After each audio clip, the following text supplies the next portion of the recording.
তো সকাল সকাল আমি খাচ্ছিলাম টমেটো পাকা মুড়ি আর অল্প লঙ্কা নিয়েছিলাম, যেহেতু আমি ঝাল খেতে পারি না। তো এদিকে আমি খাওয়াচ্ছিলাম আর এদিকে আমার বুনু দেখছো স্নান টান করে চলে এসছে। আর আমার বুনু আমার সাথে এখন কথা বলছে না, ঝগড়া হয়েছে তাই। তো এইদিকে আমার মা দেখছো এখন গোবরগুলোকে ভালো করে জল দিয়ে মাখিয়ে নিয়েছিল। তো এই পাঁচিলের মধ্যে এখন গোবরগুলোকে চাপড়াচ্ছে, গোল গোল করেছে আর দেয়ালে মারছে।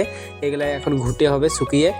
তো তারপরে আমার মা এদিকে ভালো করে আর কি গোবরগুলো দেওয়ার পর আমাকে এদিকে বলছিল পালং শাকগুলোকে ভালো করে বেছে দে।